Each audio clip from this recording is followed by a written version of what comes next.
Picture जिसकी आप किसी से बहुत ही इंपॉर्टेंट बात कर रहे हैं, वो चाहे आपके बॉस हो सकते हैं, इंटरव्यूअर हो सकते हैं या फिर कोई रिलेटिव से। आप जो भी बोल रहे हो वो बहुत ही क्लियरली कर रहे हैं, लेकिन बातें करते वक्त आपका आई कांटेक्ट स्टेबल नहीं रहता। आप कभी टेबल की तरफ देखने लगते हैं या फिर वॉल की तरफ देखते रहते हैं या फिर बिना रीजन के आप सराउंडिंग को चेक कर रहे होते हैं। और कॉन्वर्सेशन खत्म होने के बाद आप खुद से बोलते हैं कि मैं सब कुछ तो बोल तो दिया, लेकिन मैं खुद कॉन्फिडेंट नहीं लग रहा था। यहाँ पे प्रॉब्लम नॉलेज या स्पीकिंग एबिलिटी की नहीं होती, ऑफन डिस्कम्फर्ट आई कांटेक्ट से आता है। जब हम डायरेक्ट आई कांटेक्ट करते हैं ना, तो ब्रेन को प्रेशर जैसा फील होता है, जैसे कि आपको कोई जज किया कर रहा हो। अगर आई कांटेक्ट आपके लिए अननेचुरल या अनकंफर्टेबल लगता है ना, तो आज हम इसी पावरफुल कम्युनिकेशन प्रॉब्लम को सॉल्व करते हैं। वेल, इस प्रॉब्लम को कहते हैं अवॉइडेंट आई पैटर्न। मतलब कॉन्वर्सेशन के टाइम आंखें नेचुरली कनेक्शन मेंटेन नहीं कर पाते। कुछ लोग ऐसे होते हैं जो ओवर कंपनसेट करते हैं, मतलब कंटिन्यूसली स्टैर करते हैं, जिससे सिचुएशन awkward जैसा फील होने लगता है। और कुछ लोग ऐसे होते हैं जो टोटली आई कांटेक्ट को अवॉइड करते हैं, इधर उधर देखते हैं, नीचे देखते हैं। दोनों सिचुएशंस में इंटेंशन गलत नहीं है।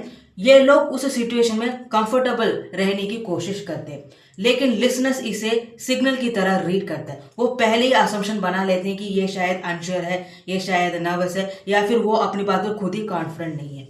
इंटरेस्टिंग पार्ट ये है कि ये परसेप्शन पहले ही क्रिएट हो जाता है जब आप इनकंसिस्टेंट आई कांटेक्ट देते हैं। मतलब कि आपका कंटेंट परफेक्ट होता है, आपके वर्ड्स स्ट्रांग होते हैं, आपका आइडियाज लॉजिक एंड क्लियर भी होते हैं, लेकिन अगर आपने इनकंसिस्टेंट आई कांटेक्ट दिया ना, तो आप खुद ही एक्सेप्ट कर रहे हैं कि हाँ, मैं कॉन्फिडेंट नहीं हूँ। इसीलिए प्रॉब्लम स्पीकिंग एबिलिटी में नहीं होती, प्रॉब्लम होती है विजुअल कनेक्शन पैटर्न की।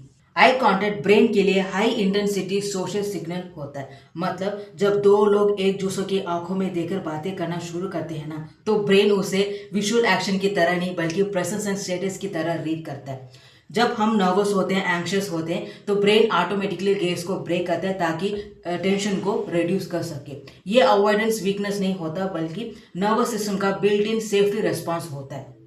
क्योंकि हमें बचपन से ही सिखाया जाता है कि जब भी हम बड़ों के सामने या अथॉरिटी के सामने बात करना शुरू करते हैं ना, तब आई कांटेक्ट करना डिसरिस्पेक्टफुल या बोल्ड लग सकता है। तो ब्रेन ये आई कांटेक्ट डोमिनेंस से एसोसिएट कर देता है। या एडल्टहुड में जब भी हम इंपॉर्टेंट बातें करते हैं ना, तो हमें अननेचुरल जैसे फील होने लगता है। लेकिन कंट्रोल आई कांटेक्ट डोमिनेंस नहीं, स्टेबिलिटी दिखाता है कि आप कॉन्वर्सेशन में प्रेजेंट हैं, एंगेज हैं और आप अपनी बातों से कंफर्टेबल भी हैं। जब आई कांटेक्ट बैलेंस रहता है ना, तो लिसनर्स इसे ट्रस्ट एंड कॉन्फिडेंस की तरह रीड करता है। तो यहाँ पे सोल्यूशन ये नहीं है कि आप दूसरों की आंखों में फोर्सफुली देखना शुरू कर दें। कंटिन्यूस स्टेयरिंग अननेचुरल लग सकता है, आप खुद भी अनकंफर्टेबल होंगे और दूसरे लोग भी होंगे। कॉन्फिडेंस का मतलब प्रेशर क्रिएट करना नहीं होता। रियल सोल्यूशन ये है कि आई कांटेक्ट को मैनेजेबल बनाना होता है। मतलब कि उसे परफॉर्मेंस एंड टेस्ट की तरह ट्रीट करने के बजाय उसे कॉन्वर्सेशन का एक पार्ट बनाना होता है।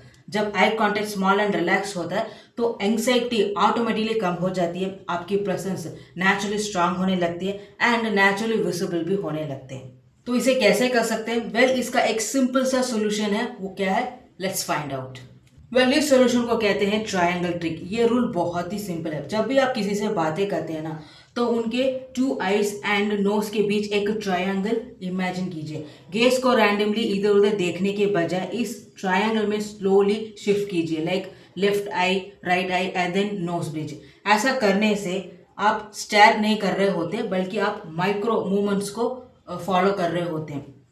वन पॉइंट में 2 या 3 सेकेंड्स रेस्ट कीजिए and then shift to next point and then वापस आइए। ऐसा करने से ये पैटर्न नेचुरल हो जाता है, स्टेयर इंटेंस नहीं होता एंड अवॉइडेंस भी नहीं होता। इस रूल को तब यूज़ कीजिए जब आप इंटरव्यू में ज़्यादा प्रेशर फील कर रहे हैं, या फिर आप मीटिंग में अपनी बात को कॉन्फिडेंटली रख रहे हैं, या फिर इंपॉर्टेंट कॉन्वर्सेशन में जहाँ पे आपकी प्रेजेंस मैटर करती है, तब आप इस रूल को फॉलो कीजिए। ऐसा करने से पहले आपको ऑकवर्ड लग सकता है, लेकिन धीरे धीरे आप कंफर्टेबल होना शुरू कर देंगे। वेल, इसके कुछ एग्जाम्पल्स हैं। जैसे कि ऑफिस में आप कोई इंपॉर्टेंट अपडेट या आइडिया शेयर कर रहे हैं ना, तो अपने आई कांटेक्ट को स्टेडीली मेंटेन कीजिए। ऐसा करने से सामने वाले आपके वर्ड्स ही नहीं बल्कि आपके कॉन्फिडेंस को नोटिस भी करते हैं। फैमिली डिस्कशंस में कोई सेंसिटिव टॉपिक डिस्कशन चल रहा है ना, तो वहाँ पे इस रूल को फॉलो कीजिए, क्योंकि डायरेक्ट आई कांटेक्ट करना अनकंफर्टेबल एंड डिफेंसिव हो सकता है। ये रूल उस सिचुएशन में काम एंड रेस्पेक्टफुल प्रेजेंस क्रिएट करता है। सोशल सिचुएशंस में आप किसी को अपना इंट्रोडक्शन दे रहे हैं तो इस रूल को फॉलो कर सकते हैं। ऐसा करने से आपका इंप्रेशन अच्छा हो सकता है। एंड जब आप स्टडी आई कांटेक्ट मेंटेन करते हैं ना, तो लोगों को समझ आता है कि आप कॉन्वर्सेशन में एंगेज्ड हैं। अब धीरे धीरे नोटिस करने लग जाएंगे कि लोग कॉन्वर्सेशन में अटेंटिव होने लगे हैं, इंटरप्रेशंस कम होने लगे, और आप भी खुद नोटिस करने लग जाएंगे कि आप अंदर से ग्राउंडेड फील करने लगे हैं। So in the end real confidence का मतलब कंफर्टेबल प्रेजेंस होता है, जहाँ पे आपको प्रूव करने की जरूरत नहीं होती, बस प्रेजेंट होना एनफ होता है। जब आई कांटेक्ट फ्लो में होता है ना, तो कॉन्वर्सेशन प्रेशर जैसा फील नहीं होता, कनेक्शन जैसा फील होता है।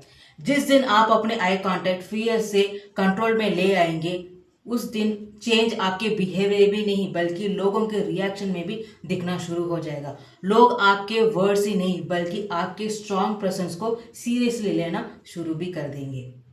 अगर आप इस तरह के स्मॉल टिप्स से अपने communication skills and body language को इंप्रूव करना चाहते हैं तो मेरे आने वाले वीडियोस को मिस मत कीजिए। See you guys in the next one. Bye.